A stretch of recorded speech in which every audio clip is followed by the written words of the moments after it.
home, you cannot get everything. I can also not teach everything because we are trying to run. Some of the processes already has been done because of, in the interest of time, all right? But with a book, you are able to, if we are talking about meatballs, you are able to follow the steps at the comfort of your home, at your ease, and at your pace. Tell your neighbor, at your pace. All right? But today I'm going to try to multitask, to demonstrate, so that at least, I want all the women who are at the back, I want us to come over here. Come over here, and others come over here. Those who can stand can also stand behind me, so that we can learn, because this is a practical lesson. This is a festive season. Tell your neighbor it is good to bring that 5-star experience at home, all right? So, not just now, but also in the future. Trying to bring the 5-star experience in our homes.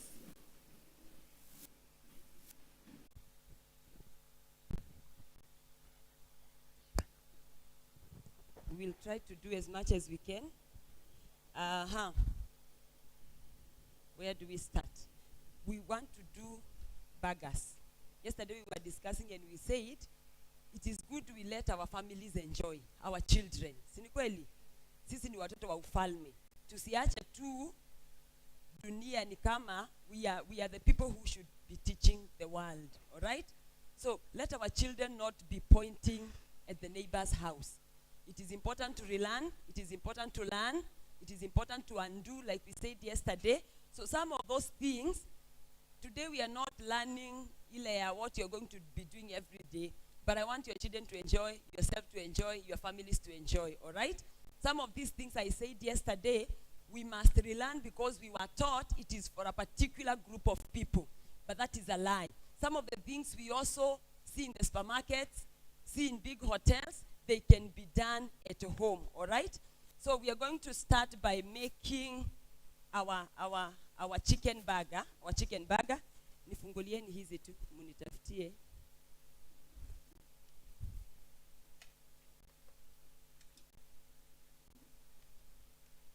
Give me one of the pans. You start by marinating your chicken, Marinating your chicken. This is ginger and saumu.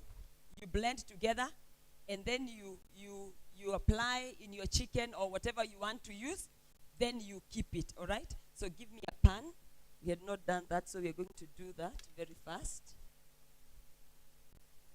There is a pan somewhere.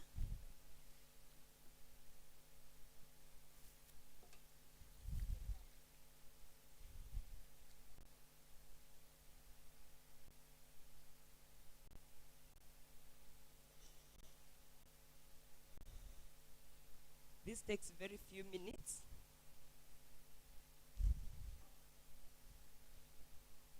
So we can add some little oil in our pan. What are we making? A burger is identified by what you use. If you use chicken, it becomes a. If you use pork, it becomes. If you use sausage, you just name it according to the ingredients you are using, all right? So that will take less than 2-3 minutes as we prepare our bread. Is this familiar? Where do we see this? So I will use all the table. I don't know what the camera guys will do. If you were not using this hall, I would have organized it better.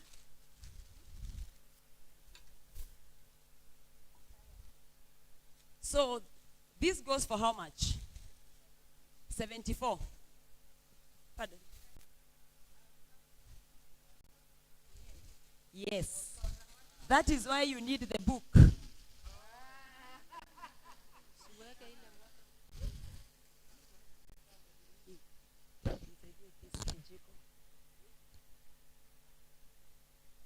When you're doing the marination, this is what I used. This is ginger and saumu. You also add some lemon, and you put the soy sauce. Get me the soy sauce in the kitchen.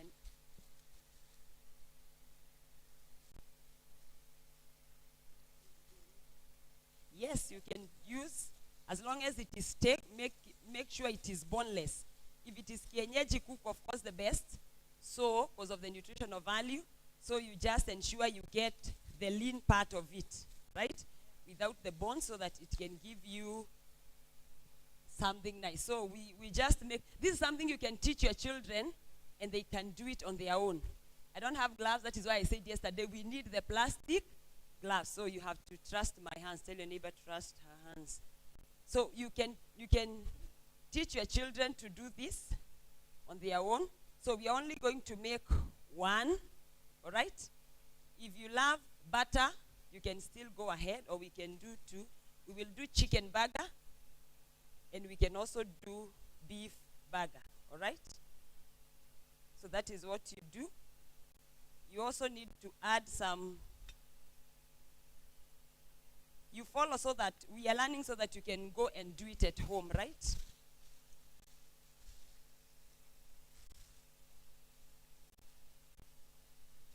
This is our sausage. Yeah, this is the soy sauce. This goes for 350, and I can imagine you can use it for months, eh? You just use very little, either for pork, any kind of meat. Ndio usitoe nyama, usilete nyama mezani ikikaa hivi. All right? So that you can get that nice browning part. Have this, buy this, and it will help you. We are going to use tomatoes. Give me the tomatoes. Where are they? Those ones. Hizo nyanya is there. And the, yes. We are making our burger. You're able to see from there, right? Do you love the smell? Yes. It is important that your family enjoys this. You can use, lovers of chili, can use chili.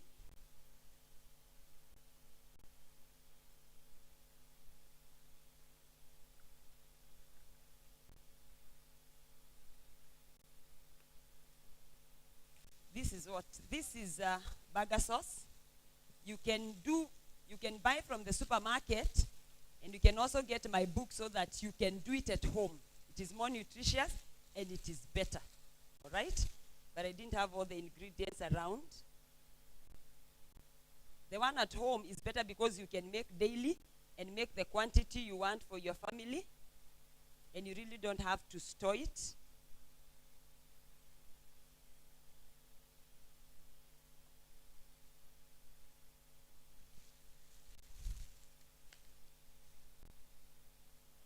Ambia jirani yako, once in a while hizi vitu ziko sawa. Senior nutritionist anawafunza. Yeah. Sio, tumesema this is a festive season, right? Our chicken is ready. When you marinate it with ginger, it tends to be soft. Give me another pan and some onions. There are the onions. Where are they? These ones. We are making onions for the burger. This is a very quick fix, a very, very quick one. You only do your onions, and make sure you cut them like this. Rings, eh? Usikate kama ile ya kupika chakula.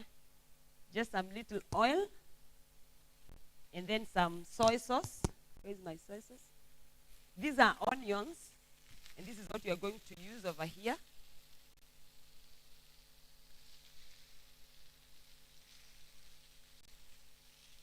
In the book, I've also taught about making salad.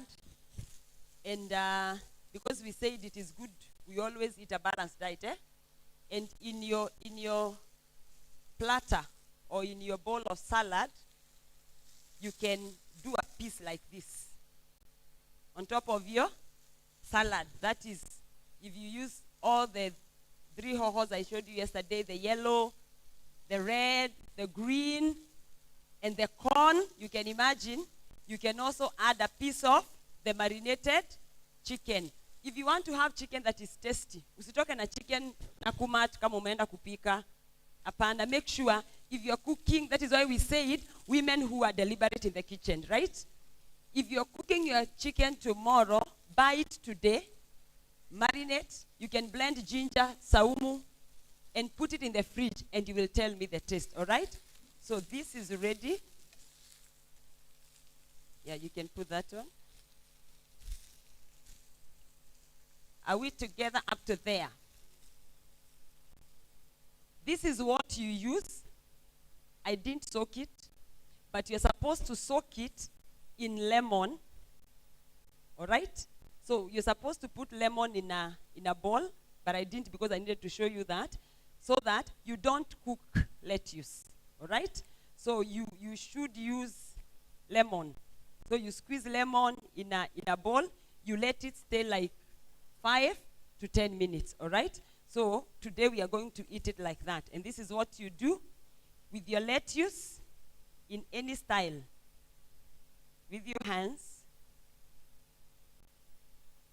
We are now doing the toppings. That is why when you go to a hotel, si tulisema tumefika Nairobi, ukiitisha burger, wakati mwingine wanaweza kuuliza, do you need single, do you need double? And then you're like, huh?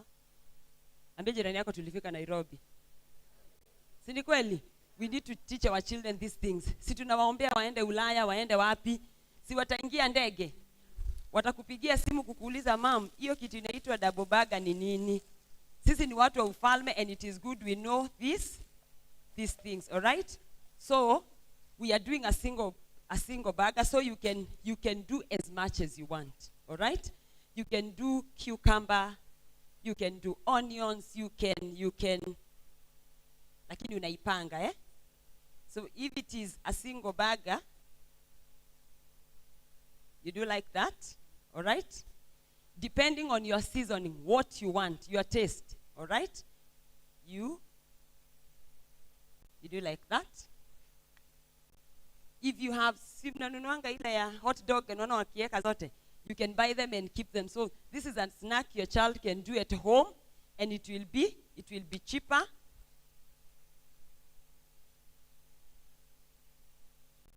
It will be cheaper. So you can make it as nutritious as possible. That is why my ministry is called Creative Cookery. My girls, take care of that. So you can do,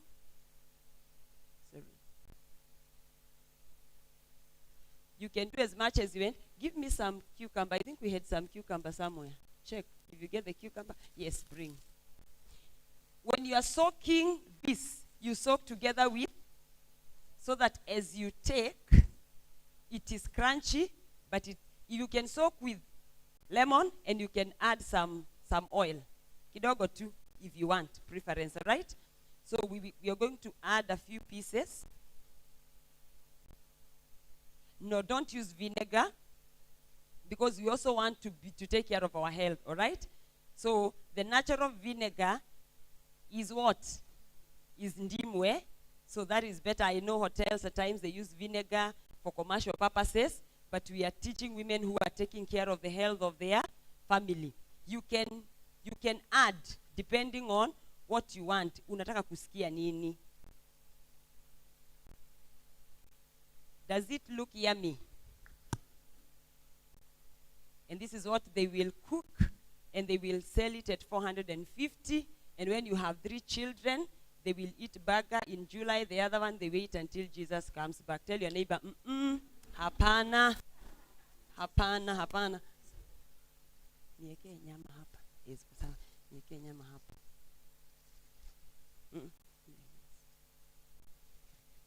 So this is our onion. Don't allow it to cook. It should be that way. If you want it to brown, the more. If you want it to brown better than this, you just let it brown, or you can add some soy sauce.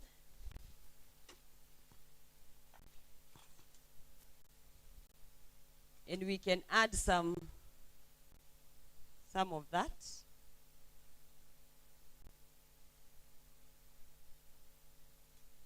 If you want it as a double burger, this is what you do.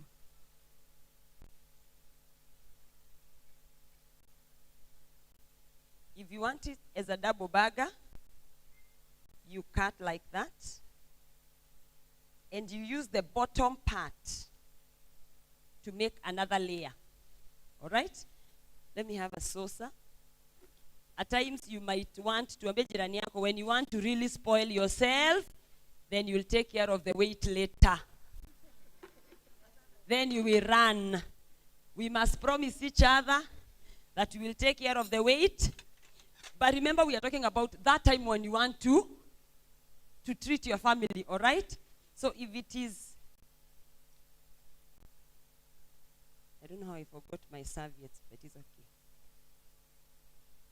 If you want to make it, if it is single, you want to still add this, you can still add mustard, you can still watu pilipili, the hot and sweet, and you can. Does it look like something we have seen somewhere? So we can do it at home. So it is, for the young girls, I tell them, when your boyfriend takes you for an outing, please never ask for burger. Because how you eat a burger is not very good, because you must hold it like this, and you imagine to bite this, where is my... So you can imagine the first date. Mama hii na wasichana wetu, alafu you are going to apana. You don't do that, all right? So this is a single burger, and the toppings can be into your preference. The people who really want to spoil themselves, you do this, and you can also cut this part if you want, all right? Assuming we have cut so that we can have, we want more of a layer. We are not looking for the bun. That is why you can have a burger, but still not call it junk. Because you can add a piece of ndoma here, you can add some spinach here, you can make it nutritious as it can, all right? So if it is a double burger, this is what you do.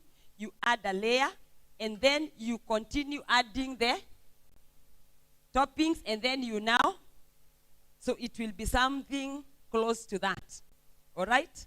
And it is wrapped in the clean film, so you can, so you can eat it single, but for today, can we do it like that? Clap your hands. That is done. That is done. That is done. Have you learned something in that one? Ewe ambia jirani yako, kama unajua kitu una assume kwa sababu yangu mimi nina learn. Si ni kweli? Ndio tusifunze ile kitu unajua, and your neighbor is thinking, when are we going for the ambia jirani yako, be patient with me. Amen. So we are done with that. I'm sure I'll be a bit messy. We want to do a chicken, a beef. Can you make a chicken burger for your children? All right, all right, all right. The rest of the ingredients, we will do them later. This is onions. We want to make meatballs, all right? Meatballs, and we are making meatballs very fast. So we do meatballs, and we want to, this is the same we are going to use to make beef burger. So this is the kienyeji onion. You fry the kienyeji onion. You can also add the spring onion. Which other one is used for samosas? Give me some salt. Pardon? The white, all the kinds of onion. If you love some spice kidogo, it is occasional. All right? We said even milk, it is not milk. Juice is not very healthy. But we again said you cannot give your children milk for a birthday. You need them to enjoy, all right? So this is, unaona ile ya kutengeneza samosa, all right? You can, and the ones that they call chicken pie, what else? The chicken rolls, zote zinatengenezwa na hii. Lakini kwa sababu ya wakati hatutaweza zote, so that you can also come for the next conference, we do something different, all right? So this is ready because we had pre-cooked. Give me the kasufuria. We want to make the meatballs. We want to make the beef burger.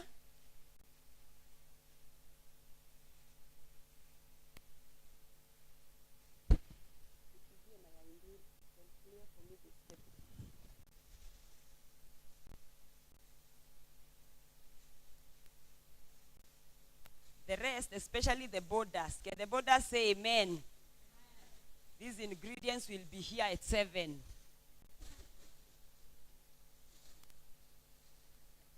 So we want to make that. Yes.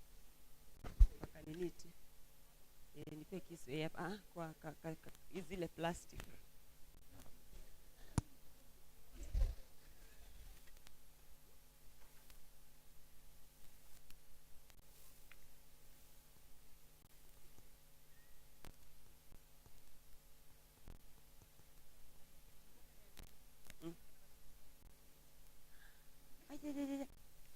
Go to the kitchen later.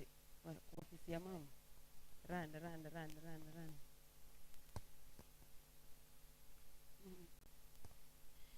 I want to add this over here. Hello? I want to add our what? Our sausage. This is even more economical. Why?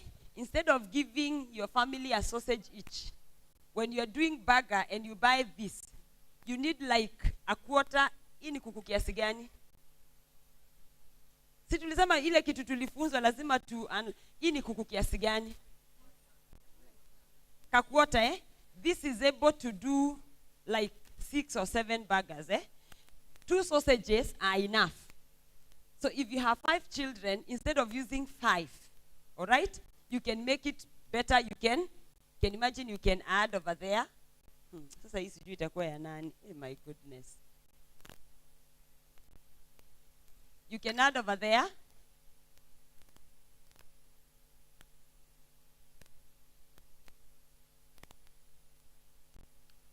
Na ukiwapea hizi wataweka kuweka, but you can imagine what your children will be feeling that day that you didn't go to the hotel and you're making it at home.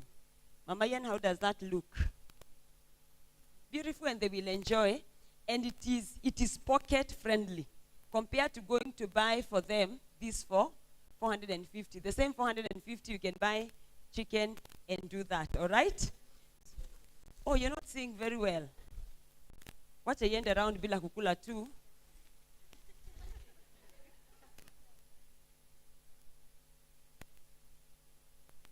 So you can imagine you can make for the whole family, all right?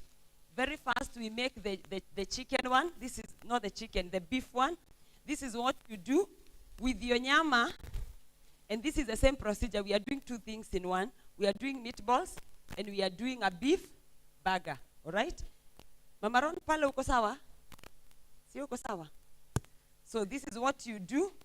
You put your, of course, assume this is already cold. All right? I hope we did some salt. I am camera people.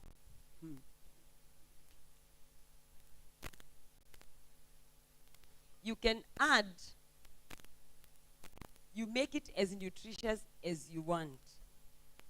This mixture, we will use it both to make what? Meatballs, kebabs. It is the same procedure. The only difference, tell your neighbor, it is the shape.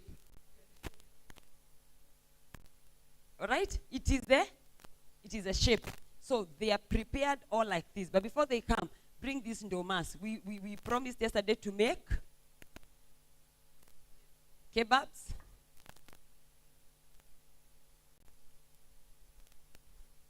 So to make it very nutritious,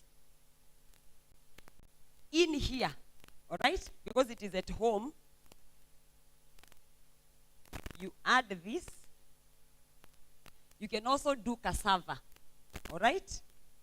You can also do cassava. So we've done arrowroot. This is ngwashe. What is ngwashe in sweet potato? What else can you add? Give me some carrots. What else can you add? Malenge, good. What else can you add? Can you do minji? We are trying to make kebab, but tell your neighbor, we are doing it so nutritious at home. So you can see the mixture, right? Unakima tu na hizo nyama, eh? Minced meat, this is minced meat. Ndoma, ngwashe. We can also do pumpkin here, all right? Ponder that very fast. Then we are going to either use, you can use flour. Make sure you place somewhere, like Nini, yes, so that you can do it as fast as we can because of our time. As they do that, we are going to multitask today, all right? Before they finish that, we want to make fish fingers, all right? This is marinated. Give me another pan. This is marinated fish. Just there. Like this one we bought, I think, for 150, all right? So we are going to serve these things together. This is fish fingers we want to make. So you need boneless fish. This is a fillet. And in the same way, we are going to do like this. Some little oil on your pan. Where is my oil?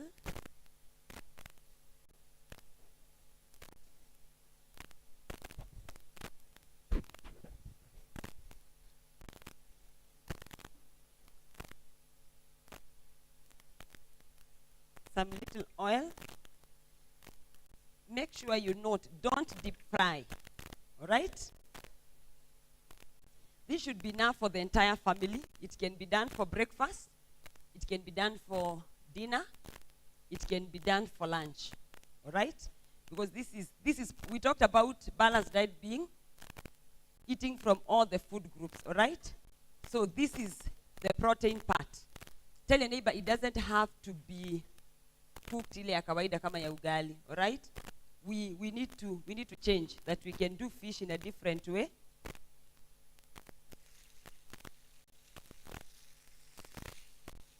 You are running so that I can burn alone.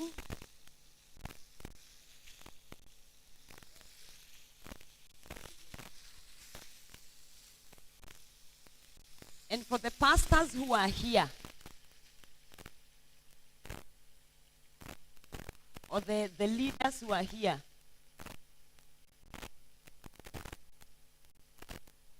see, we said we are an asset in the kingdom.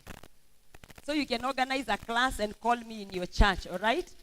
Preferably, I love it on a Saturday, and we can start as early as 9 to 4, all right? You bring all the ladies in church, and they come with their aprons, and they come with their rubber shoes, because they will stand an entire day, all right? So that we cook as much as we can start with the breakfast ideas, and we can cook like 10 to 15 items for breakfast, and we are done with that. Then we do 10 to 15 items for lunch. We do 10 to 15 items for dinner, and then we tell you the rest.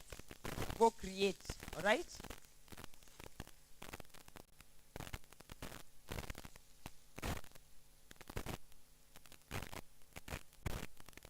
And remember, fish, you don't even need the times to put it in the pan. You can just coat it and deep fry in very low heat, all right? Our mixture is here. Our girls have done a good job. Just the way we do our mokimo. All right? Pass it very fast because the essence is to learn. That is minced meat with ndoma, ngwashe. You can do pumpkin, you know, because we want people in your family to take what? We want them to take meatballs, but we want them to take something nutritious, all right? So let it go very fast. We are going to coat it. You can either buy this. This is breadcrumbs from the supermarket. You can either use this or use the normal flour. You can also buy bread, the normal bread, leave it open. let it dry. If you're going to use it tomorrow, you leave it open. What happens when you leave bread open? Inakauka. So you crush it yourself. All right? Thank you. Give me another plate.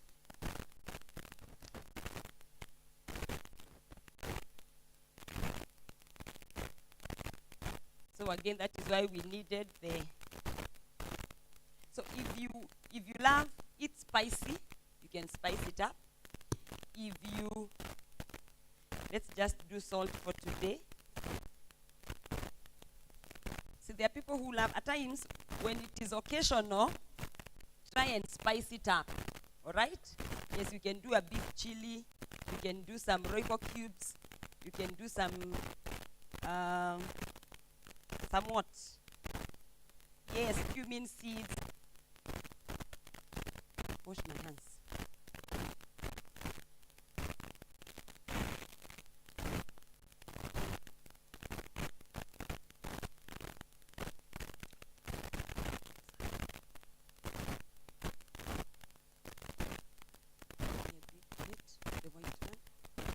So this is what we do. We said the meatballs, they are round in shape, all right? So with your hands, just like the name, you make the ball. But remember, tell your neighbor, mine is more nutritious. Sio nyama peke yake, all right? So you can, when it is, so add as much as you want, depending on what you want.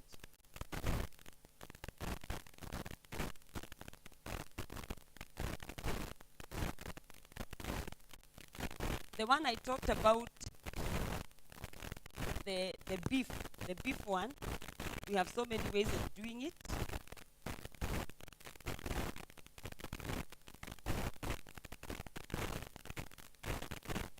You can do that. Some salt, spices as you want. You add this here. This is breadcrumbs. This one. Yes, we are here to learn, so it is good to ask questions.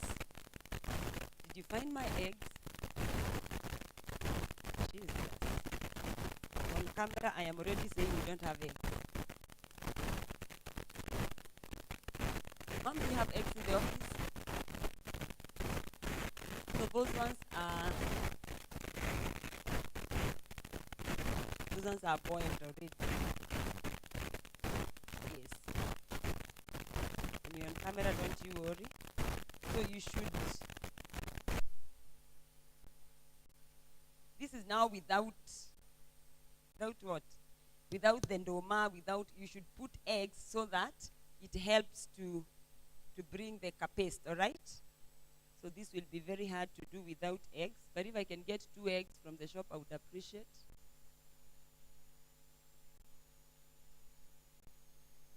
Mom, we are on camera.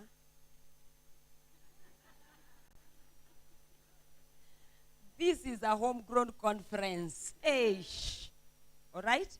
This is without, And for putting in the burger, you do it in a different style. I hope I'll be able to do that. It needs eggs so that it can, but you can take that round. So that the only thing you need to do there, just give it and it will go round. The only thing you need to do there is to dip over here in the breadcrumbs, then you dip in the eggs. If you want again to do a double coating, you take it back to the breadcrumbs, then to the eggs, and you deep fry. You got that? So after it is like that, you dip it where? Unakaweka hivi. Unaona kanashika lakini kashiki sana. Unakakoti hivi.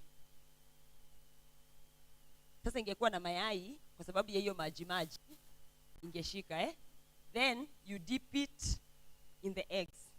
So if you want a double coating for it to be like crunchy, you do a double. All right? That is for any question for meatballs, that is how they are done. Tell your neighbor it's that simple. All right? It is that simple. Wash my hands.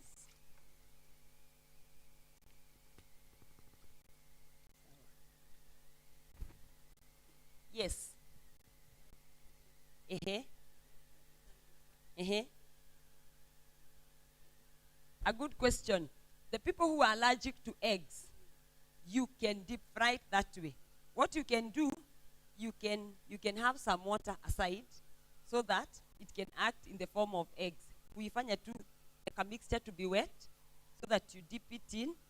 But again, you can deep fry as long as the kanini is nice, the kabol, you can deep fry it that way. Your oil should be hot, so ni kuweka na kufanya nini na kutoa. Yes. Uh-huh. Yes. That is if you're not allergic to eggs. But if you're allergic to eggs, you deep fry it this way. This is a very nutritious meatball. I said yesterday it is good to take care of our children. So if you are packing a snack, don't just give them this kiban, sending them to school. Don't give them too much meat. Meaning your meatballs are just, the ingredient is vitungu and, but you can, so that when they carry to school 3 of this, huyo mtoto amebeba nini? Actually ni food, you know? And even as a mother, you are happy where you are. Kile alikula. You can imagine if you had cassava. You can imagine if you had pumpkin. You can imagine if you had some spinach. You can also add. So it's like, even for you going to work, it's a takeaway snack that is very healthy. To the office, you really don't have to go and buy mandazi tatu. That is a lot of wheat. That is why we talk of some things are junk, but they are not junk. It also depends with the quantity of what has been made. If it is a lot of nyama, definitely it becomes so. But the more ingredients you have that are as natural as you can still add a potato. Yani weke ndoma kidogo, ngwashe kidogo, kapotato kidogo, tuminji kidogo. So ni kama unakuomba stew. For lack of a better term, ni kama unakuomba nini? Stew, so that you can be able to carry it to work. All right? Yes, question. Give me these buns. Yes. Uh-huh. No. Because why we are using the egg is for coating. Ndio ishike. So if you use milk, it will be more soggy. So ukiweka kwa mafuta kama hii, katapasuka kote, ukae ni kama ulikuwa una deep fry minced meat. We are together. All right. Yes. You can use the kabrush. You can have this. You can use the kabrush because the essence is to make this a bit wet so that it is able ni kushikilia. Ndio iweze kushikilia. All right? So but you can also deep fry without the breadcrumbs. It is not a must. You can still deep fry it that way. Are we together? We can also make hot dogs for our children. We can also teach them how to make. Isikuwe ni every time in the morning you're giving them bread. Until when they visit the supermarket, they are begging, they are crying, they are telling you, Mama, at your mercies, please. I say some of those things, they should be so common in our home. Because you can imagine, this is 50 bob or 70 bob, and there are 6 of them. All right?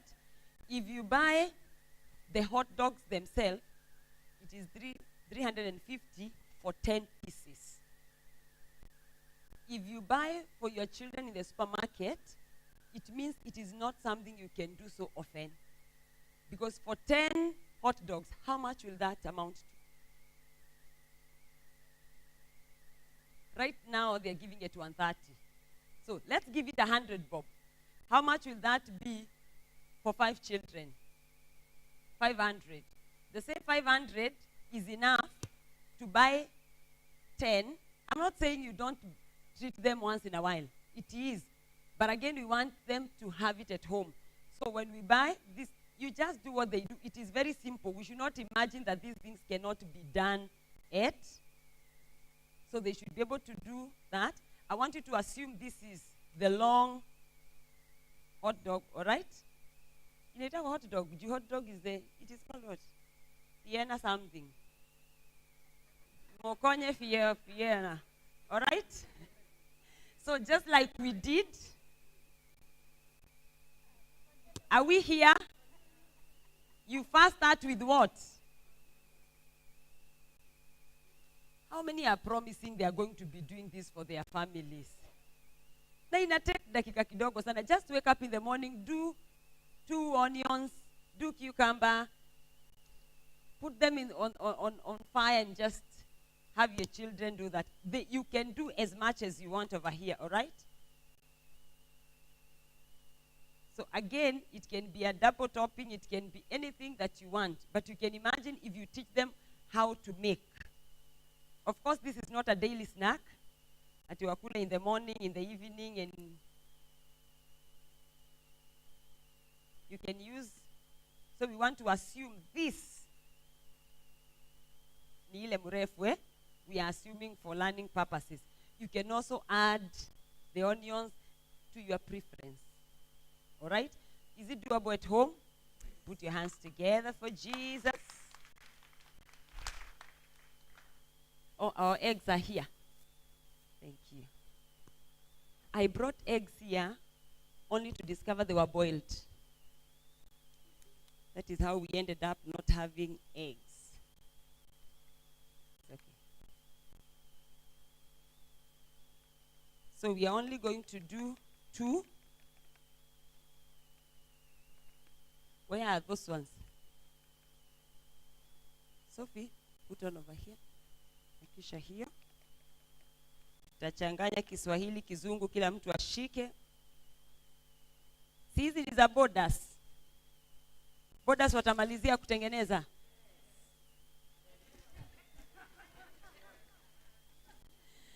We can't do all, ma'am, because of time. So tunafanya moja moja.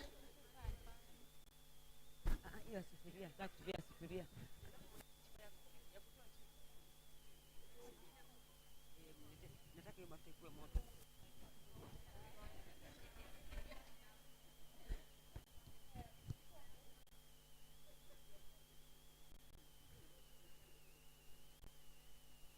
Nisaidie.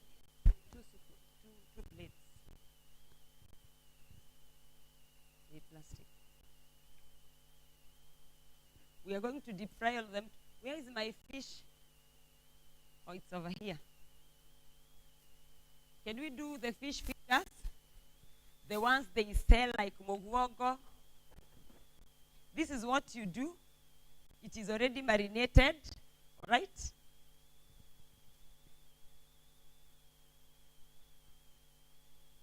Isikuwe moto sana. Do we have another pan? No. Okay.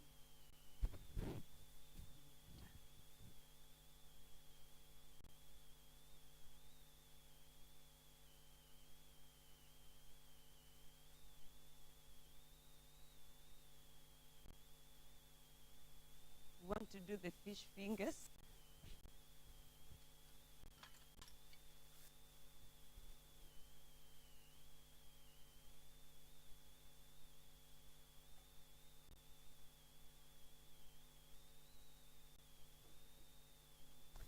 Hapa.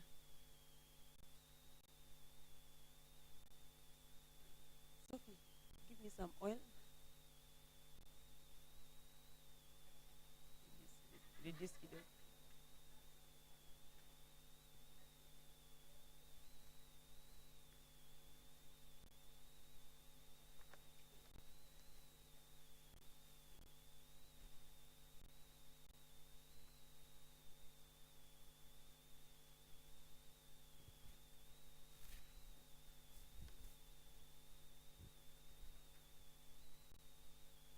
So this is what we were talking about. We are doing the fish fingers. Give me another plate. A wider one. Like that. Then you dip in the egg. You can deep fry it like this. If you want a double coating, you take it back,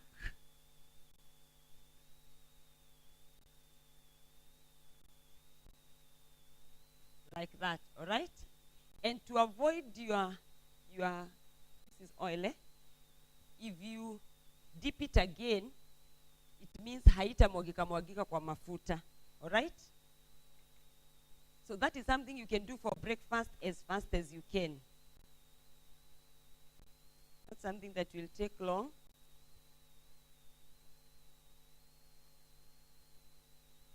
Sophie, reduce this side. I don't want it very hot. A double coating is always so good. What are we making? So it's possible to have fish fingers at home.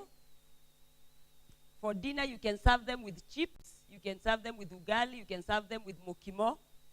So ukiuliza ulikula fish, nini unasema fish fingers, mashed potatoes. And when you do this one, you always need to do something we call a tartar sauce. And that you will find in my book. Tartar sauce is a mixture of, so it's like that, then you just, so this can be used for breakfast. You can do this with pancakes and some spinach and you're good to go for breakfast. So tell your neighbor, breakfast doesn't have to be mkate every day.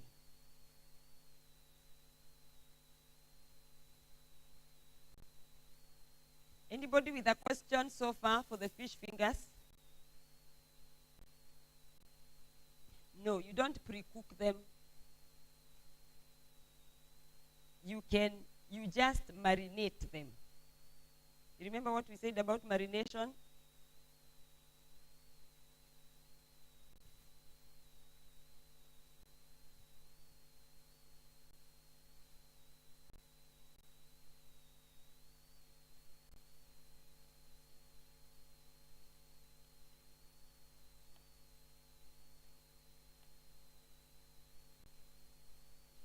Prepare our meatballs.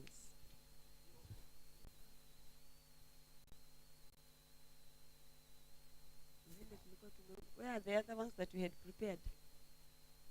The meatballs that were going round. They have just disappeared.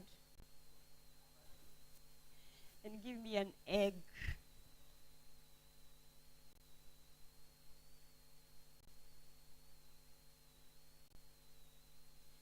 Fish fingers can be served with wedges, some spinach, some ugali. You can also use them with salad. You just take protein. You're looking for the source of protein, but you also want your meal to be enjoyable, all right? Give me another egg. Yes.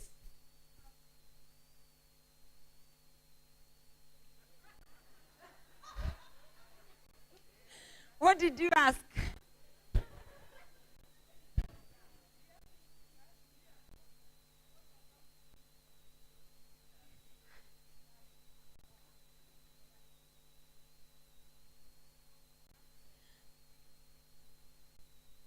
She's asking a very good question. She's asking, now that this is fish fingers, why they are called fish fingers is because of their shape. All right? So the other ones, sijui tutaita aje. Labda tuite nini? Pork fingers. Yeah, you know, kitchen is all about creativity. Do you know cooking is an art? Tell your neighbor, cooking is an art.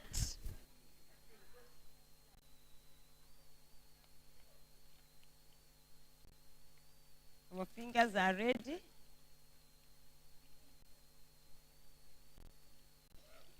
Because we are not so many, after we are done, hello? Because we are not so many, we are going to be making this in the kitchen. So after the next session, they will be out here. I will ensure that each one of you tastes what we have been cooking, all right?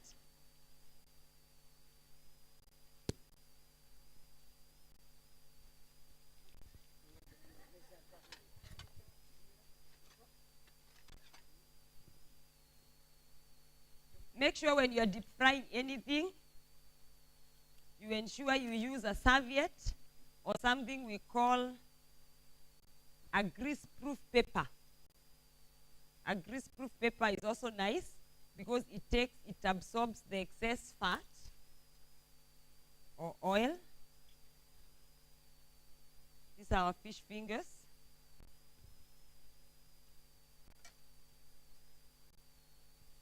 We're going to serve them there. Our meatball is almost done. So this festive season, you can do the juices we did yesterday. You can do this, all right? So you can decide leo niko kwa nyumba, so the snack, the breakfast is going to be heavy, all right? And let them enjoy, let them enjoy.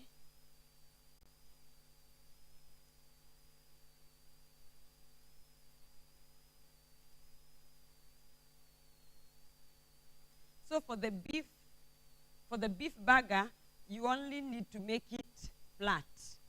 Unaona hii tumeifanya round, hiyo ukamande kakue hivyo. So hako ndio utaweka huku ndani kama vile tuliweka the chicken. And this is ready. So far, how many things have you learned?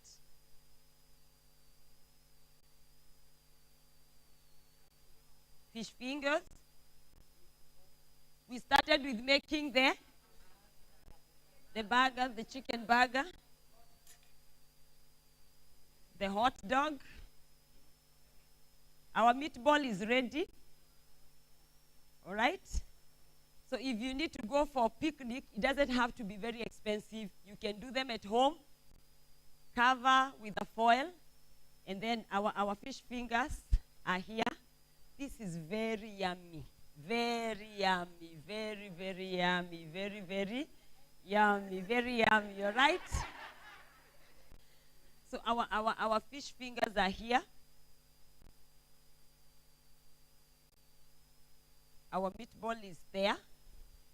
Give me a chopping board.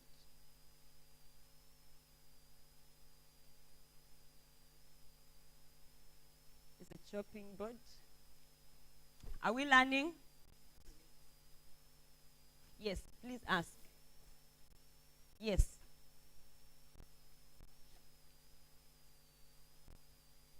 You can make? Yes. I've explained all that in the book. What goes with what. Like now, if you serve fish fingers, you serve them in something we call a tartar sauce. Tartar sauce is a mixture of mayonnaise, this, and any other kind of sauce, and then you add some honey. And you place in a small bowl like we had yesterday. You serve it, if you are serving somebody fish, you serve it like that, and you make sure you put this at the side. All right? You can also make what we call honey glazed pork. All right? Hiyo ni pork uipike hivi tumepika, but why it is called honey glazed is because ukimaliza, you make that sauce again. You don't put mayonnaise this time. You put the sauces and you put some honey. Then you dip the pork in the honey. That is why you need to call me to your church. Watu wa GOC, ndio watu wasaidike, si ndio? Kwa sababu hii knowledge ni yenyu.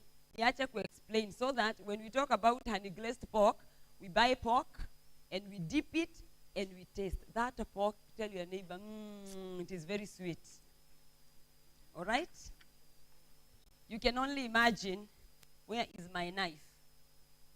Don't worry, even people online, our kitchen, we are learning. There is no kitchen that is organized when people are learning.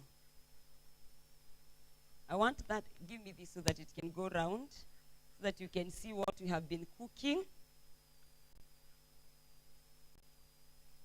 Are you okay? Can you go home and make, no, bring it here. Can you go home and make chicken burger for your children? Can you make beef burger for your children? Sausage burger? All right. So this has been our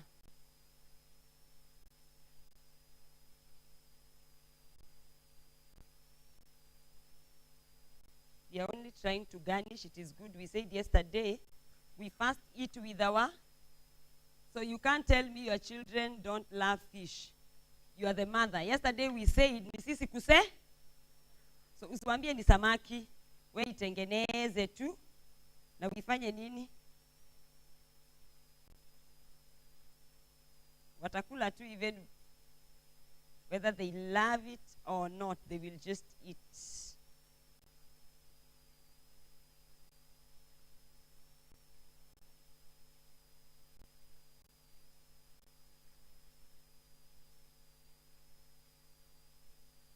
So this is it. You can take it around. That is our fish finger. Ipeane tu itaenda peke yake hivyo. That is our fish fingers. And this other one can go from this side.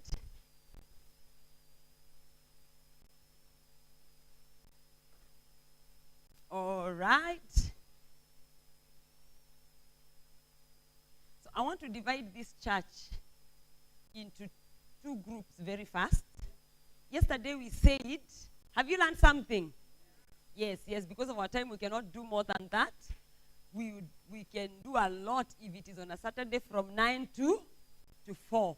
We said yesterday that we must prove, and I want us to prove, that cooking mashakura is more expensive. So I want to have two groups, and I will give both groups the same ingredients, and I will give you 10 minutes to give me a meal very fast. All right? So this side will be the mashakura group. All right? From mom, papa, go this side. All right? I want clear that table for me very fast. And this other team, so that you will cook and serve your food very fast. And us on this side, I will be on this side.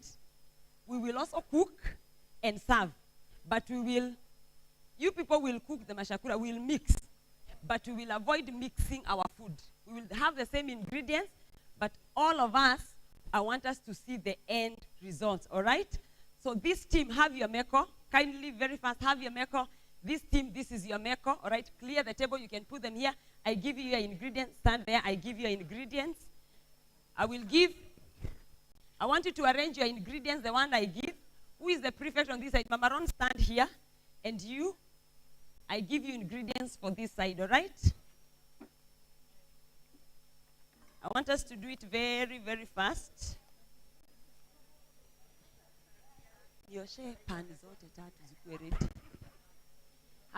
I want a prefect on this side. Who will come? Sweetheart, come, mommy, come.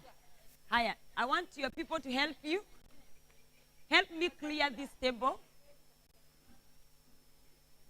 I'll give, you have your ingredient. Mama Ron, get this. I'm giving you both the same ingredients.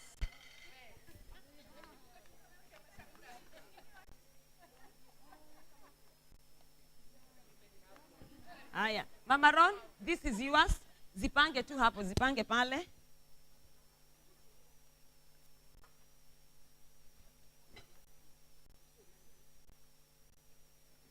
Mama Ron, get this. Haya, get this. Katakata hizi uziweke kwa jikoni zipange.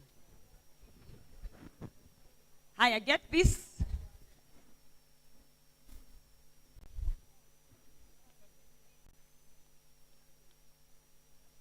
Ni ya mashakura.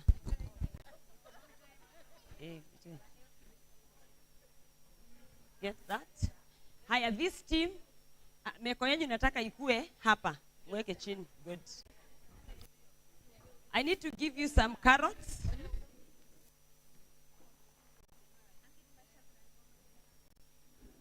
Haya, this is for this team.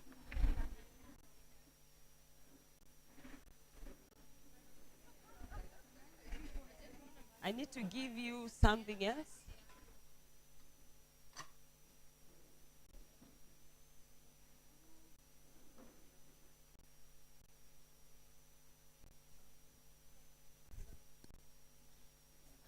I need to give you, this is yours.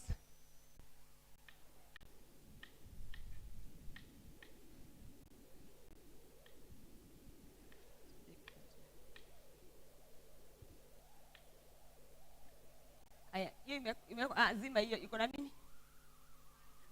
Izime kwanza. I'll show you. Izime tu.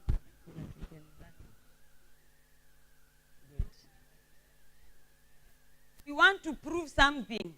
Tell your neighbor we must prove it today. Hii mambo ya kusema na kusema.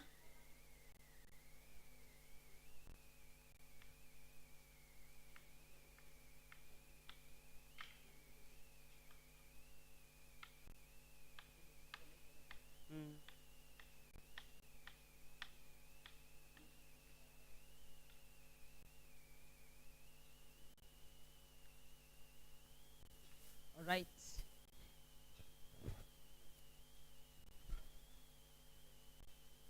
I want to make sure that we have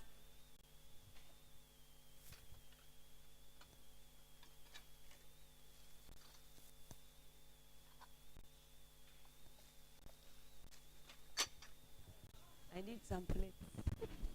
Niwekei hapo.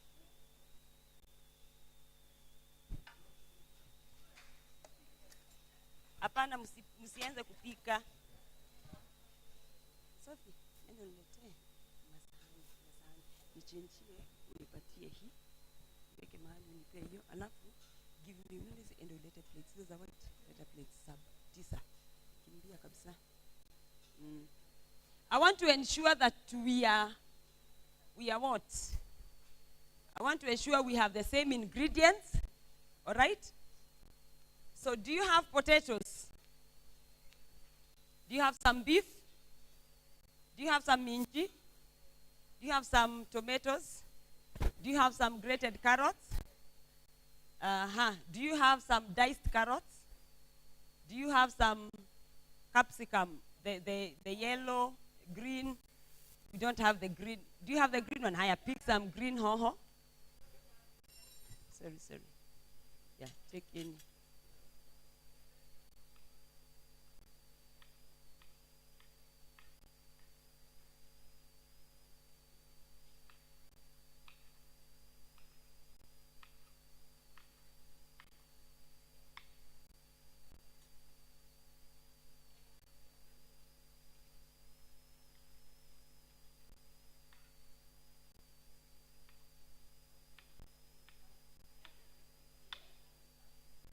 Do you have an empty plate?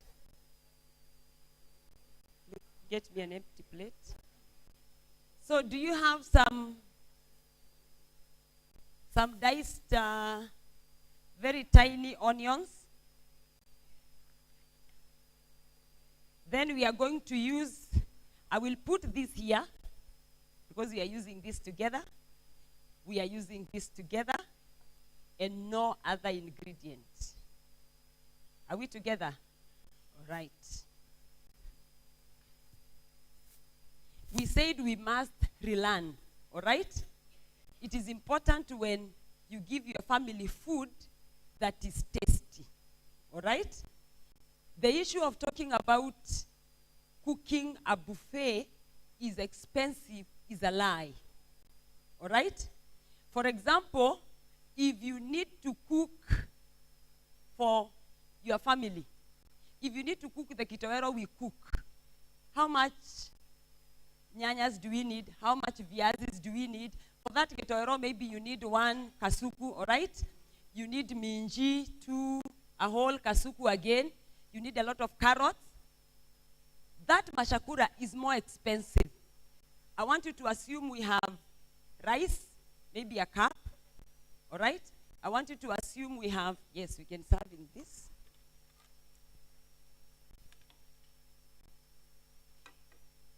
Many others. Have 3. Yeah, 3? All right. It is also, it takes less time to cook well than cook mashakura. All right? It is more tasty and you use less ingredients compared to that whole kasuku. You need 3 hohos, you need 4 hohos. You can do a buffet with only 2 hohos. So we will say 1 to start. I need 2 more pans. Give me those pans. 2 more. Do you have another do you need any other ingredient? Sufuria. Machakura is only one. Women, we must invest. If you want good food, stop cooking with a sufuria. If you want good, have you ever seen chefs using a sufuria? We need to ask ourselves why. All right? Immediately you use a sufuria and you cover food. There is that evaporation. I mean, vapor, the vapor. You find food that was not meant to be soup-like. Your first idea was beef fry. Then you end up having beef stew. And you're wondering what happened, all right? Invest in these things, the pans. Go to XUK, invest. We said yesterday you cannot talk about food presentation without talking about this. So, where is the matchbox? All right. I will do for this team, all right? Because I need to teach this is the correct thing to do. Then you will do what we usually do. You present your food, then we all keep quiet and we check how long it takes. She will use the process we use. You just be faithful to use hiyo nyama. Vile tu your process inaendanga. Na mimi nifanye hii, tuone what should we adapt. All right? And you must cheer up your team. Where is the matchbox? We are learning. Remember, this is not a competition. I needed to divide this so that we can learn. Your name, Mama? Mary, Pastor Mary. Maria, Pastor Maria? All right. We need the matchbox so that my team, when you will just, wait. I don't have a muiko. Give me a muiko. Give me that one. Yes. Pardon?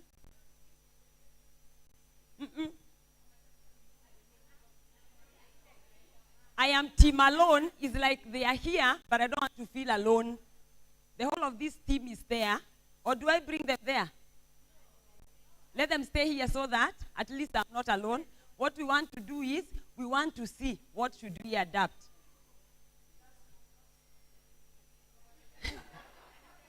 Haya, weka hii on.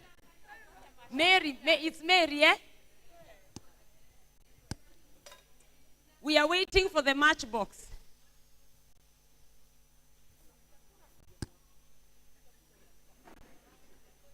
Yakishia hapo.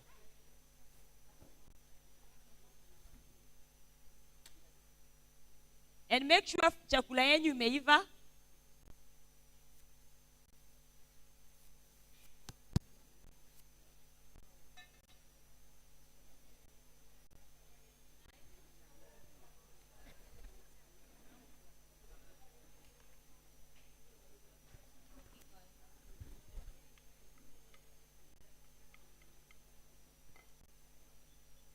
Give me some salt.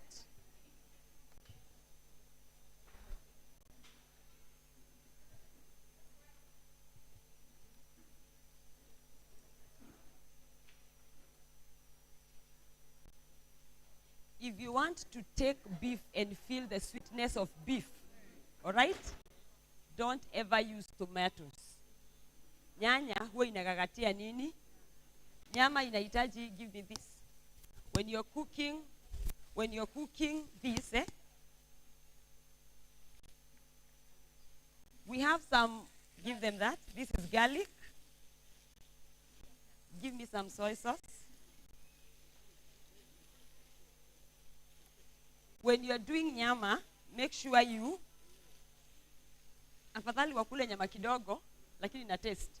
When you add carrots, when you add carrots into this, the taste is very different. So let beef be beef, let pork be pork. Watu wa Central, Bwana Yesu asifiwe sana.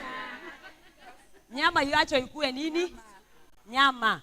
Mambo ya kutuwekea gadget, mwambie jirani is a no. All right? Hii tuko tumechemsha kidogo. Ukichemsha, all you need to do is to add some soy sauce. If you need some spicing, you can also do some spicing. All right?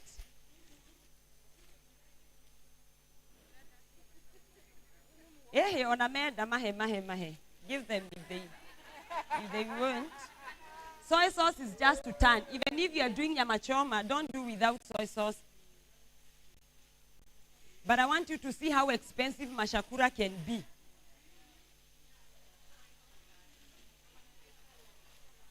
And how long it takes to cook mashakura, all right? Give me one plate. And give me a sausage, one sausage. Pardon? Uh-huh. Kama inakukataa, usiweke. Lakini si sana, those are misconceptions, let me tell you.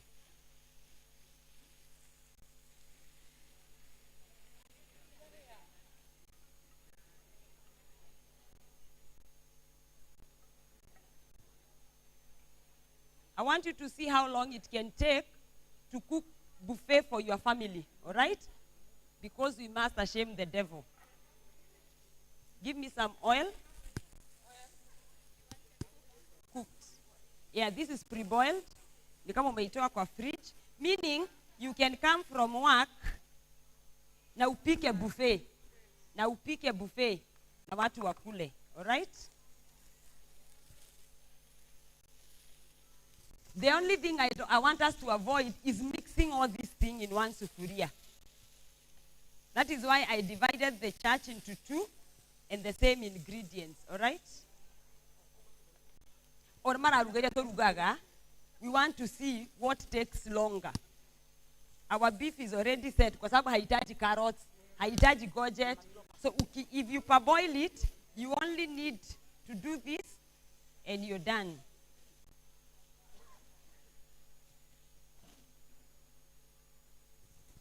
Give me some salt.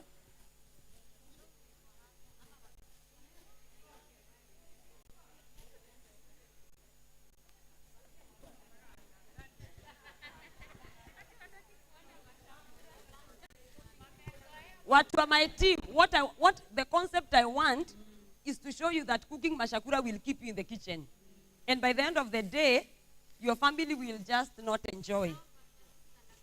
Yes. Yako ni watu wangapi? Watu watano, hii chakula mtamaliza. You don't need kasuku moja ya minji. You really don't need all that. Yes. Eh. If you're boiling, you don't cover. You don't cover. How you don't cover? Na ukitoa unaziweka in a different place that is iko baridi kidogo. Unaona hata nime reduce moto. Hata sina haraka. Give me this and give me the what? A knife and this chopping board.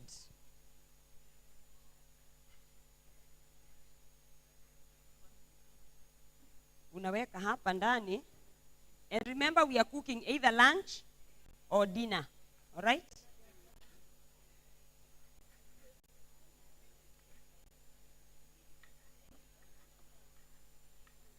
This is just to give it taste. And at times, if you are taking vegetables, we said it is good to have a protein. All right?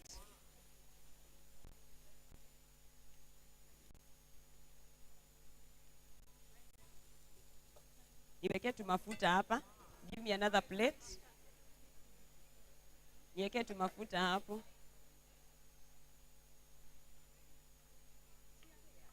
Shinehe, umenye they were pre-cooked. Tosha.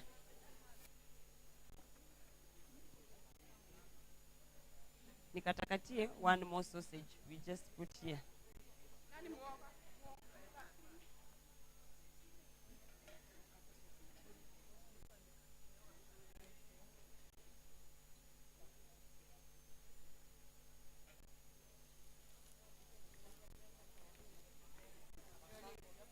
Give me some salt.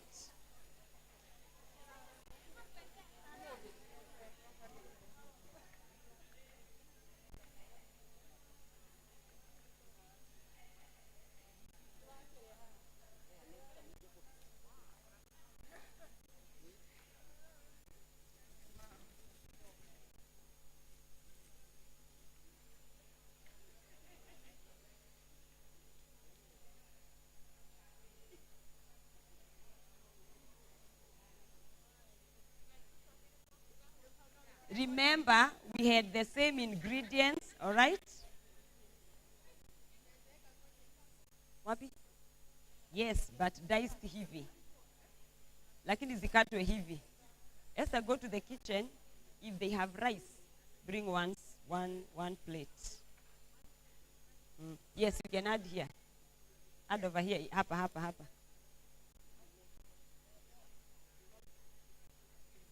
So if we had our corn, we would have put here, right? Timothy, got that? Kayelo. Yeah, you can add another one.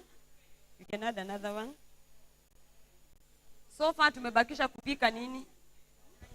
Aya, nipatie ile mafuta ilikuwa na kasufuria. This is almost done. Niongezee.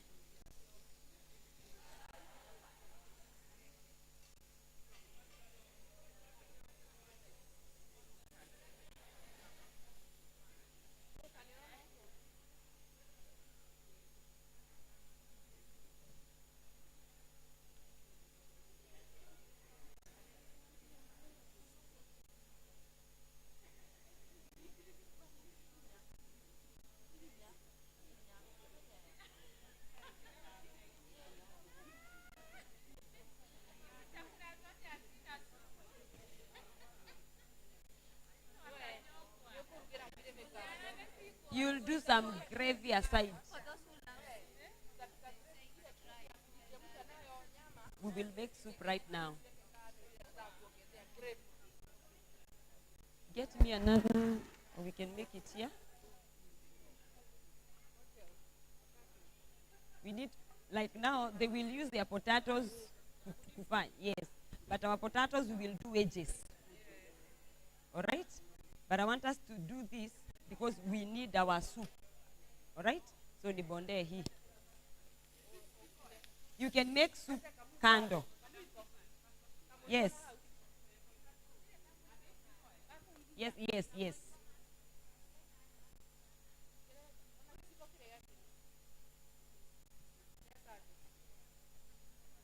Onageshiko. Kata kwanza na hii.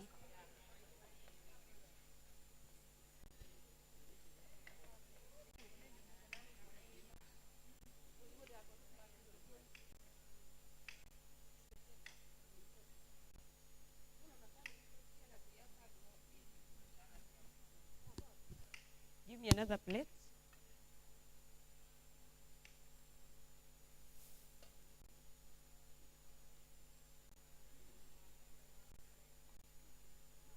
Yes, mash.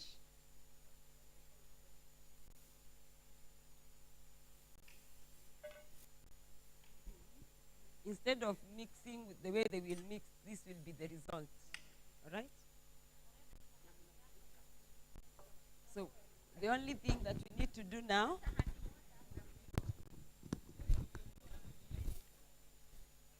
we only need to make some soup because we want to assume we have little ones. All right?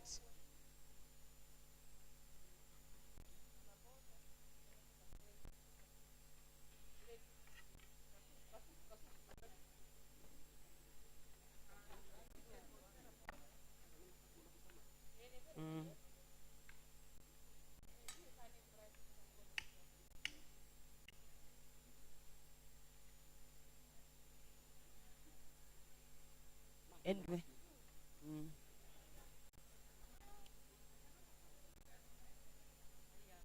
Kado kidogo.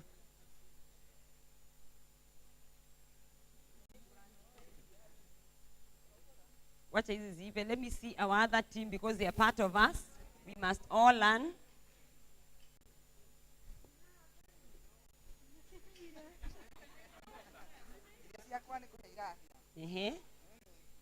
And make sure these are nice. All right? Yes. You got my concept. Make sure now these ones,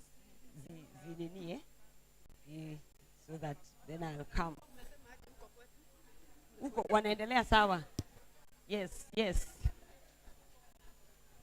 They are really perfecting in their mistakes. You can appreciate them even for that.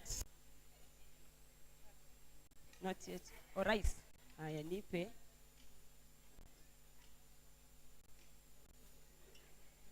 Nisaidie kijiko. Business.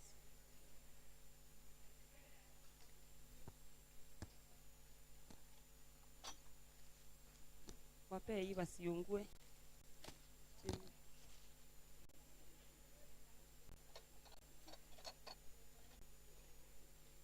Put for me some rice over here.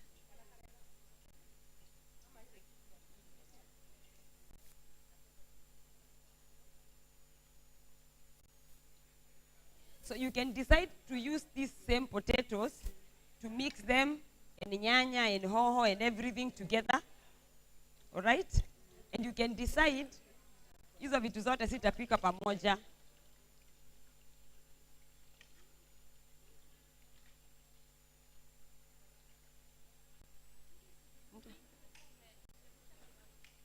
Hata zile zimechamshwa, we had the same ingredients. Yes, yes, yes. You know why we boiled these ones first? Because we want to avoid a lot of fat, a lot of oil. So you parboil so that ukikula ni juu itakuwa tu iko brown, lakini ndani haijaabsorb hiyo mafuta yote. So, can we get kijiko ya kutoa chips? Do I have any that I can?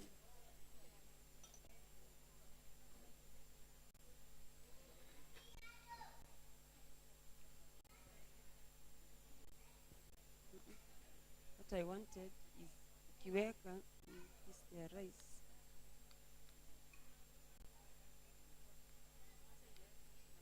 Okay. Give me some green peas kidogo tu. Tuminji kidogo tu.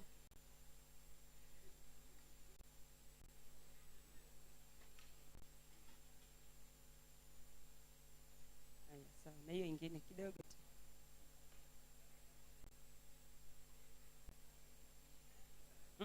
The other one.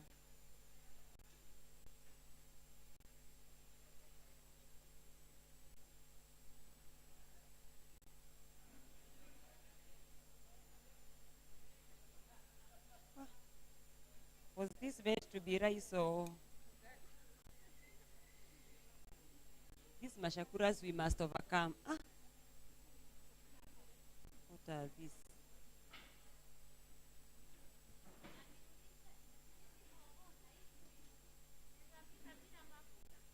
Yes, you can. Anahitaji hizo sana.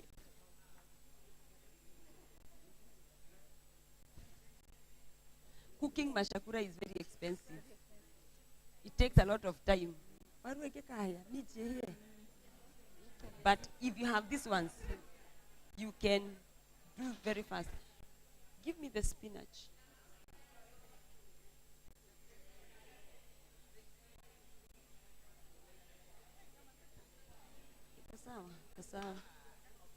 You want these ones to dry well.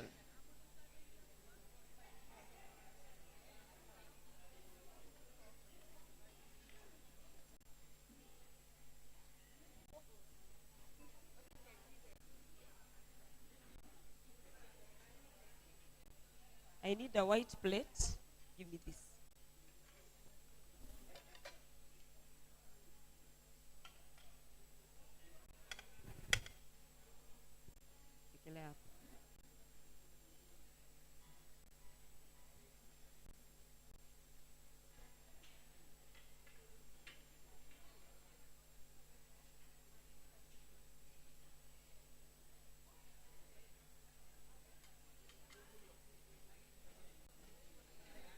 Nitafutie plates kama hizo white, 5 more or 6, and then give them cabbage. Yeah, where is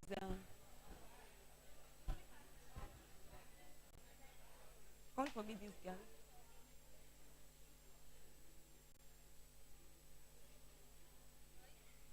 Good.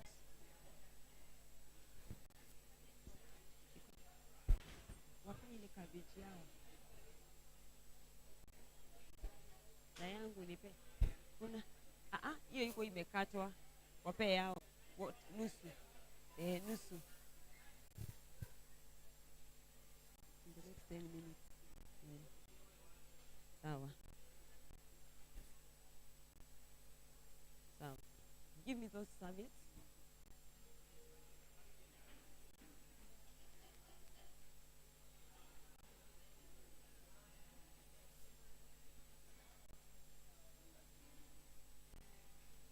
And if, when you're boiling these ones, you can add some turmeric. It's only that we didn't have. So when you do some turmeric, it gives you a yellow color. Turmeric. Unagratea turmeric. Yes. Pardon?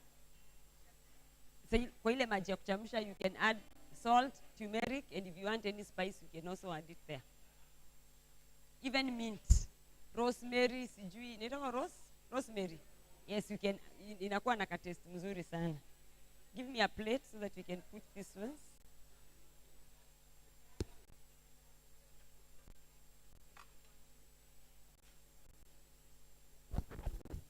All right. Yeah, even that one, we can use that. Put for me those ones there.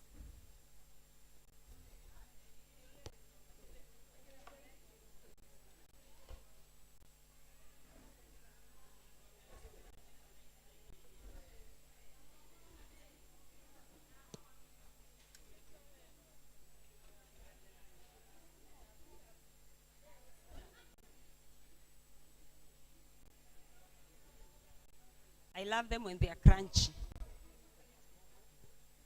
So put some serviettes so that it can absorb. Pastor Mary, I hope you have your spinach. All right, and your cabbage. Tell them to give you some cabbage. Our cabbage is somewhere here. Get our cabbage. It's somewhere here. Mm-hmm. You can make your buffet as long as you want. Yani, the many items, you know. That is why you don't need to cook one packet of chapati. 5 chapatis are enough for a family of even 10 people, as long as you have, and they will enjoy. All right? So give me that. Bring our spinach.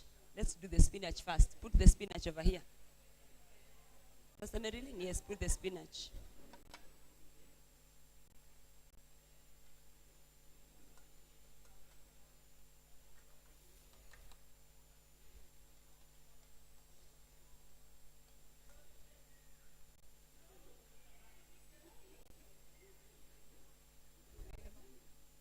So, okay, put them there.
We need another plate. This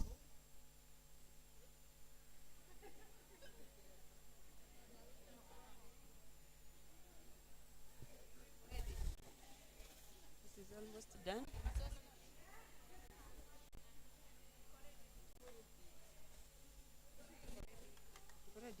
ikuwe tu kidogo. Give me, where are the white plates? I wish he came with as many as possible.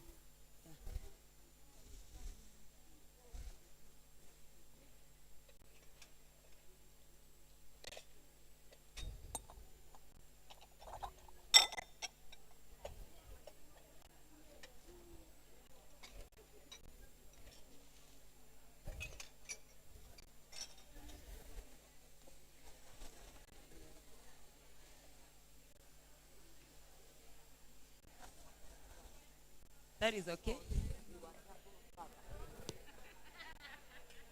Give us one of the plates.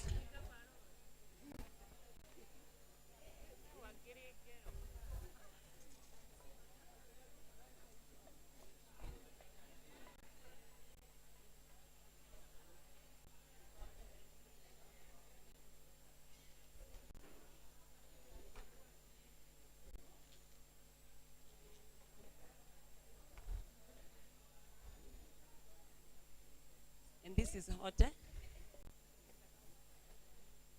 Aya, itengeneze vizuri hiyo. Koroga hii. Nisaidie nyanya mbili. Zile tuliacha huko.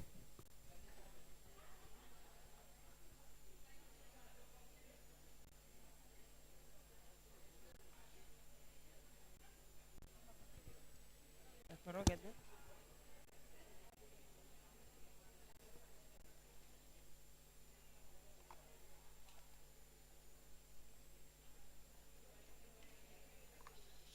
Get another plate.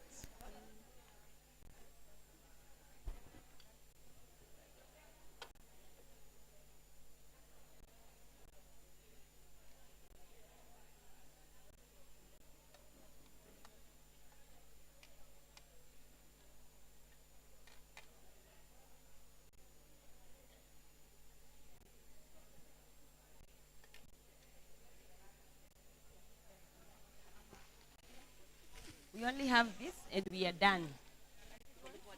Hii ni nyanya, so I will explain as the soup gets ready. Yes. How long has it taken us to do that?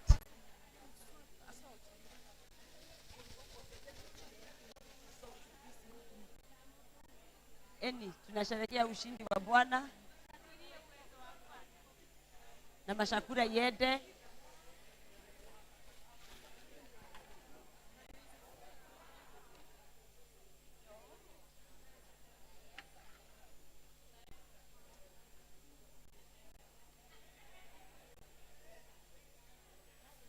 Buffet is the cheapest food.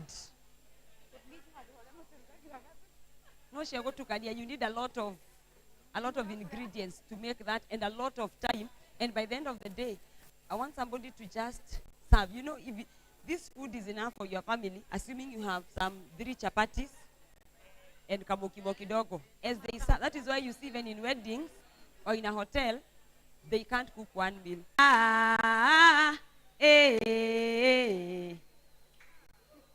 Tunasherehekea ushindi wa Bwana, jina la Yesu ni. And our cabbage is set. No kaka. Hallelujah.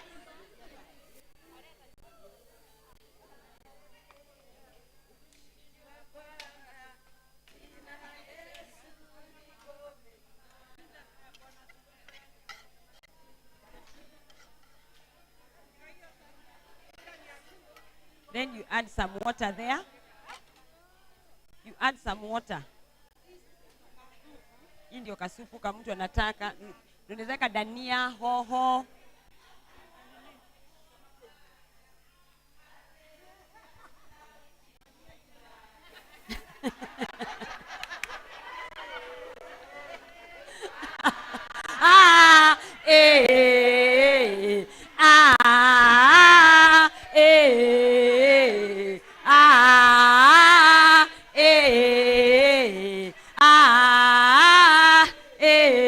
Give me some water. You have. Hey! Hey! Hiya! Aya! Hey! Aya, ya, ya, ya.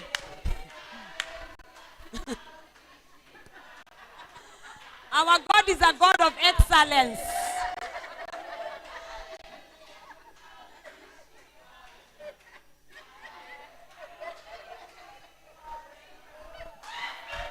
Let me see our other team.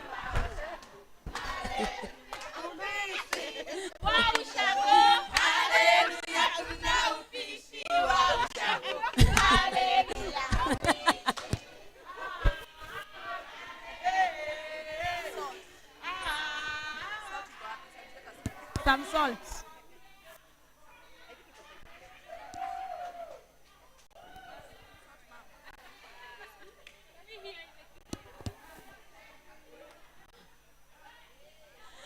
Wanasema kuna chakula za ushago. Hi, Mom.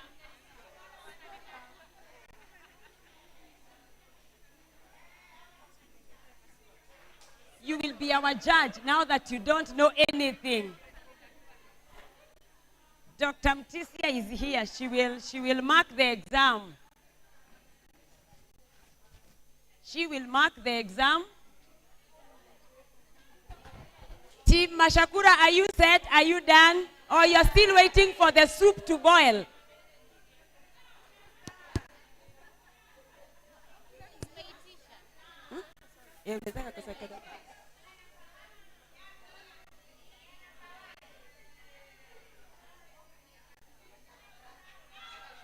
Test whether it is.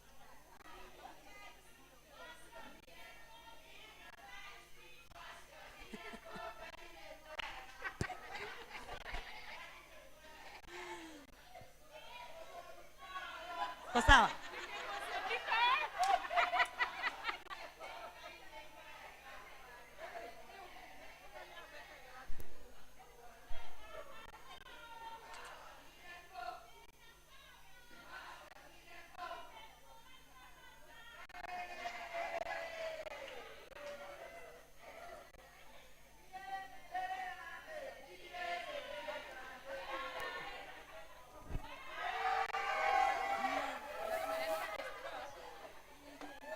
Haya, all right. Bwana Yesu asifiwe. Haya, turudi pande hii lakini mkae side yenu. Team A and Team B. Team A and Team B. Team A and Team B. I hope they have set their food. They should have a table here. Give them a table. Make sure you set your food here. We can give them that table. We need them to serve their food. Clear for me. Give me that table over here.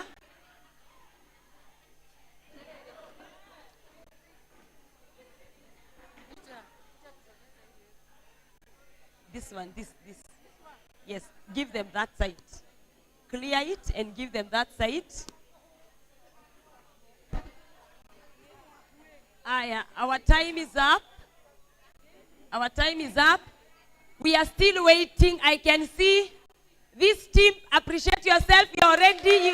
Hey, appreciate yourself. Appreciate yourself. We are still waiting for Team Mashakura to be set.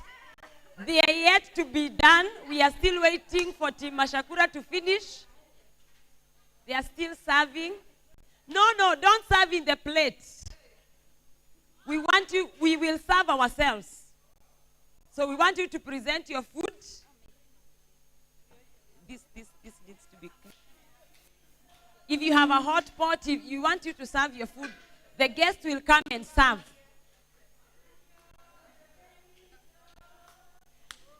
Oh, hotani yo newito. Hey. Hey.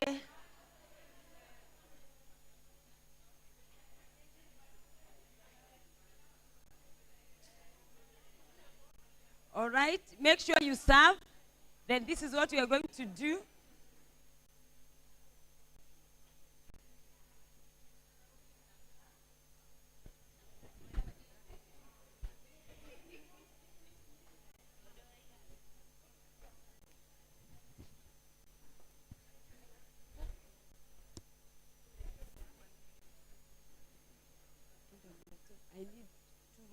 white, za white na kijiko. Oh, na kijiko.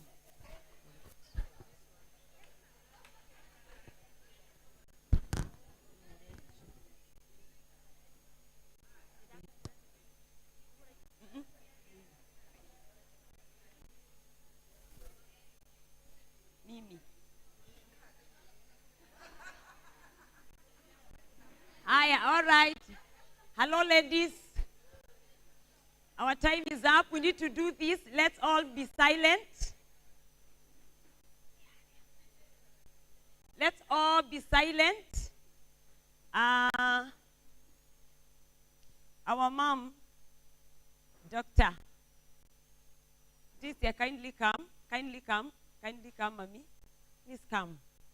Because she just came. And she's going to be our judge. I don't want to judge. I want her to be our judge. I want this team just rise up and come and see what you did, then you sit. Come and see your food. Come and see your food.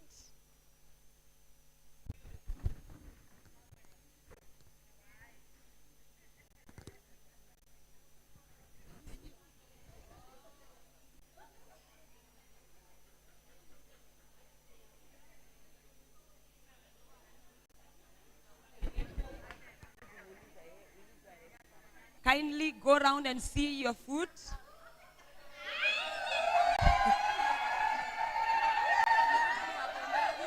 All right, now we can have our seat. Mrs. Charles Muti is here. Kindly, mommy, come. I will explain you what was happening. Kindly come. She's not a biased lady. Hiya, let's all keep quiet. Hello? Hiya, let's all keep quiet so that I can explain to our judge. Hello, hello. Let's all be silent so that the results can be announced. All right? This is, and welcome. Good to see you. This is what we did.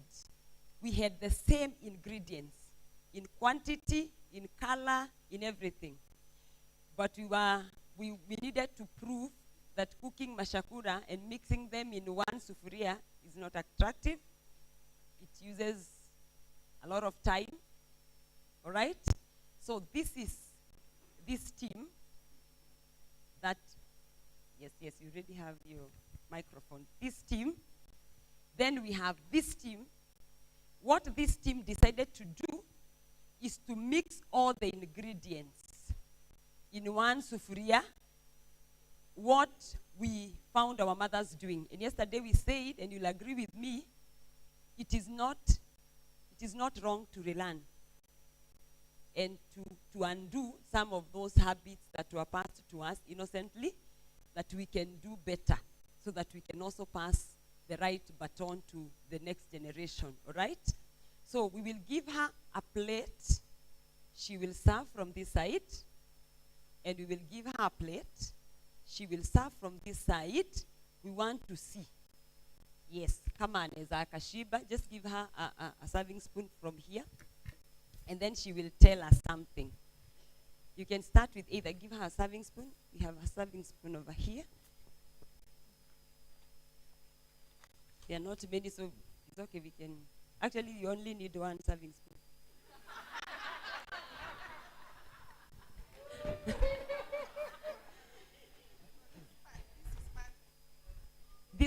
This is part of, they had the same ingredients.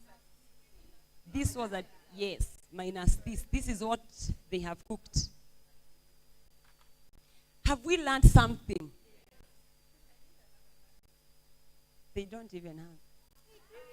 All right. All right, so let her serve.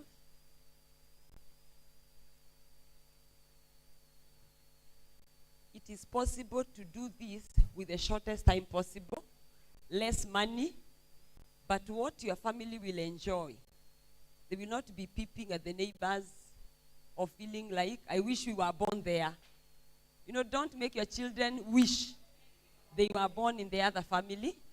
Thank you. We can still use, and we can serve on this side. Of course, we will need more. We can use this to serve the rice.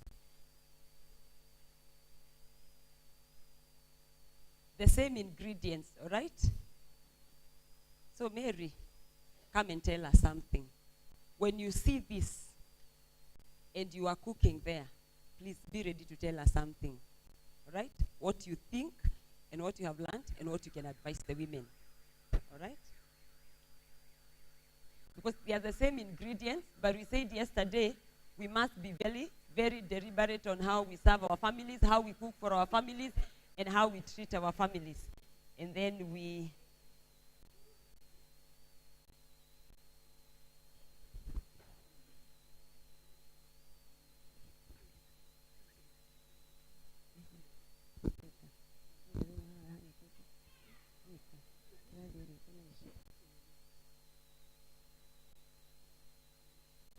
You can imagine, tell your neighbor, she's still serving.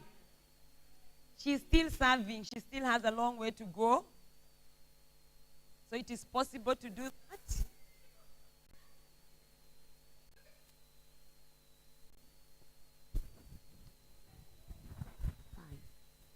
Five.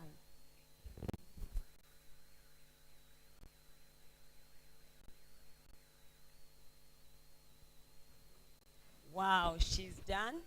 And if she had this, she would just have added some soup.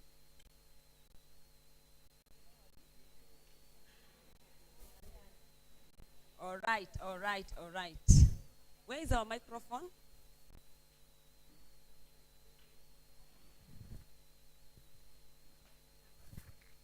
Our daktari, assuming you are the woman of the house, the man of the house, and you came to this home, your home, and you found this, what would be a feeling as the husband? I would just be so depressed. Mm-hmm. I would wonder, nilikosea Mungu nini? And maybe feel guilty. Mm-hmm. I don't either provide the right way as a man. Mm-hmm. And I would just wonder, why did I come home? Do you long to eat? Why did Are you I salivating at that time? Definitely I'm tired. So really, I get a bit switched off. I'm like, I wished ningekula ile choma. Hey. My friend told me. Assuming you come home and you go take a shower, then coming to the sitting room, you find the dining is set. Tell us your experience. Oh my God. Hey. Oh, darling. Hey. Gosh. Even if I was taken 50 years ahead and 50 years back, I would still choose you. Hey! Thank you. And some of us are waiting for our husbands to say so. Having eaten mashakura. Say, I leave that WhatsApp group today. Tell your neighbor, I left. I left again. And again and again. Put your hands together for Jesus. This will be your plate, but I want it to go round. This is what she has served. Na ameweka supu yake. Hii ingine si supu iko pamoja. Hata unaweza ukaweka hapa.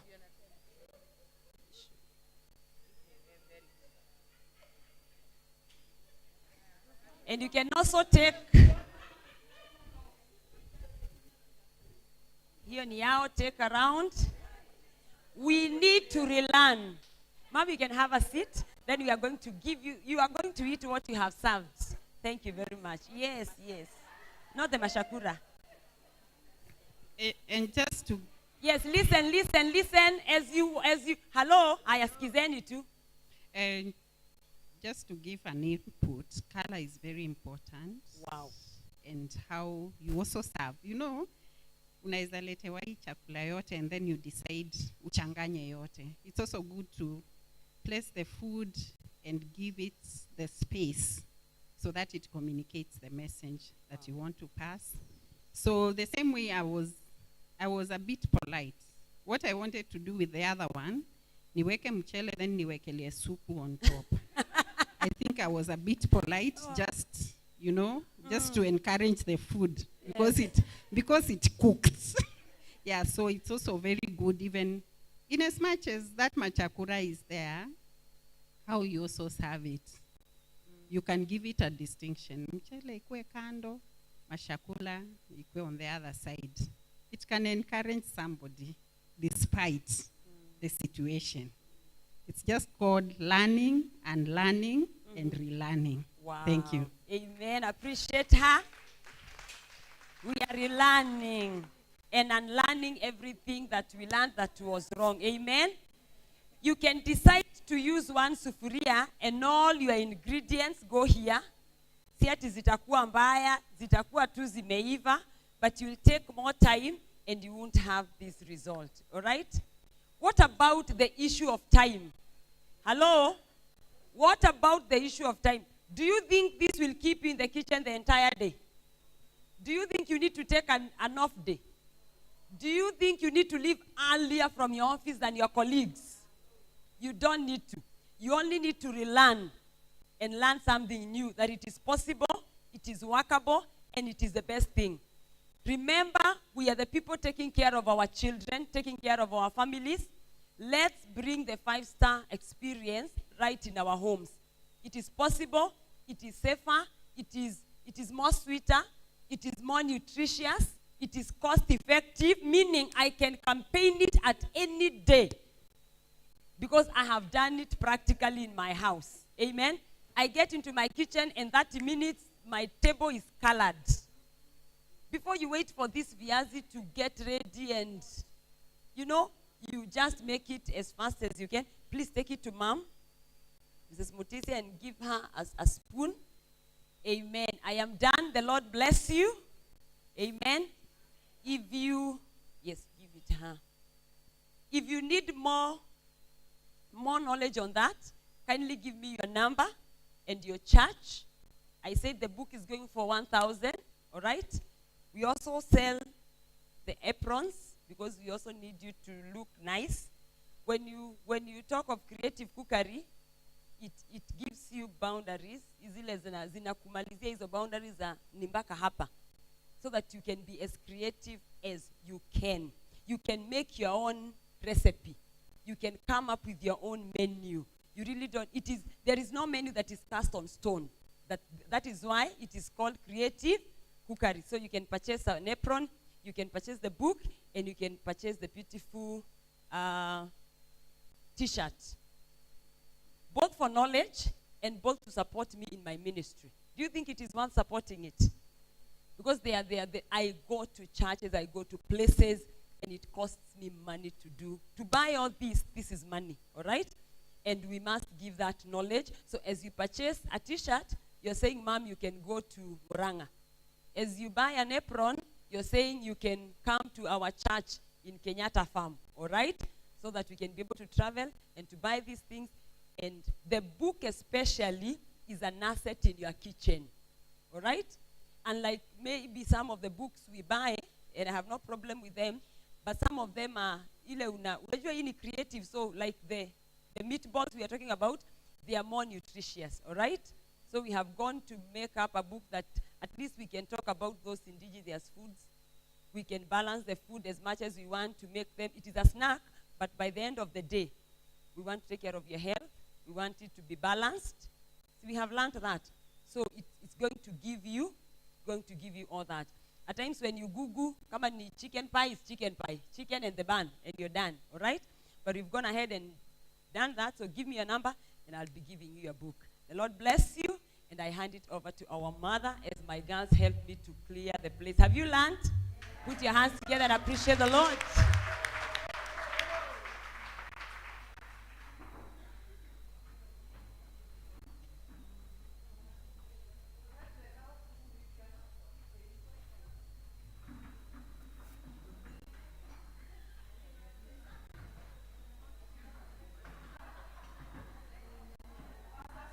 Yes.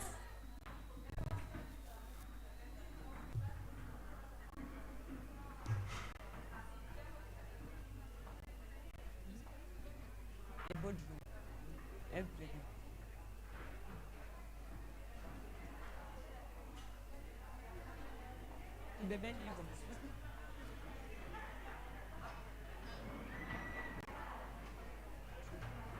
Zipelekwe boardroom ama boardroom.